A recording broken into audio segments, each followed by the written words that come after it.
हिंदुस्तान का जो north east है, वो जो पहाड़ी स्टेट हैं, उनमें 7 स्टेट हैं। उनको माना जाता है कि 7 बहनें हैं। उनका एक भाई सिक्किम जब ऐड हो गया, वो नॉर्थ ईस्ट स्टेट के अंदर बड़ी समस्या ये थी कि जो हमारे मिशनरीज आए, ईसाई मिशनरीज, इनका बहुत ज़्यादा प्रचार होता गया और कई स्टेटें वहाँ इतनी डोमिनेंस की हो गई कि उनमें क्रिश्चियन का डोमिनेंस हो गया। और एक बहुत बड़े आरएसएस के नेता ने उनकी अब नहीं है जिंदा, उन्होंने कहा था, तो मैंने कहा आप पब्लिकली क्यों नहीं कहते? बोले मजबूरी है हमारी। उन्होंने कहा अगर ये स्टेटें हमेशा हिंदुस्तान से अलग होने की बात करती है। मणिपुर के अंदर ये हुआ कि ईसाई मिशनरीज का प्रचार होने पर आधी आबादी ईसाई मिशनरीज की हो गई, आधी आबादी हिंदुओं की रही। उनमें आपस में क्लैश चलता रहता है। उधर ये स्टेट मिली हुई है म्यांमार से, जिसको बर्मा कहते थे, अब उसको म्यांमार कहते हैं। अब सवाल इस बात का कि अब सरकार ने जो अपनी पावर इस्तेमाल करके राष्ट्रपति शासन लगाया है, उस राष्ट्रपति शासन लगाना वैलिड था नहीं था?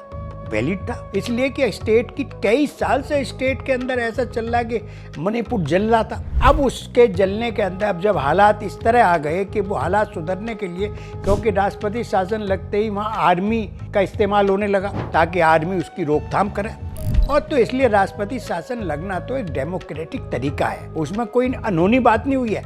50 बार राष्ट्रपति शासन लग गया, कई बार वो पॉलिटिकली इस्तेमाल हुआ है। लेकिन इस बार मेरा अपना मानना ये है कि मणिपुर की समस्या को समझाने के लिए और करने के लिए, क्योंकि वो जो मिशनरीज हैं, उनको जो बाहर से पैसा आ रहा है, वो जो डीप स्टेट वर्ल्ड नया चला है, अमेरिका से भी पैसा आता है और क्रिश्चियन कंट्री से भी पैसा आता है, तो उस पैसे के इस्तेमाल के बाद में वो जो एक शार्प डिवीजन हो गया था पॉपुलेशन के बीच में, उस शार्प डिवीजन को रोकने के लिए एक ऐसी सरकारी मशीनरी चाहिए थी कि जो सरकारी मशीनरी पॉलिटिकल मसलों से ऊपर उठ के आए आगे।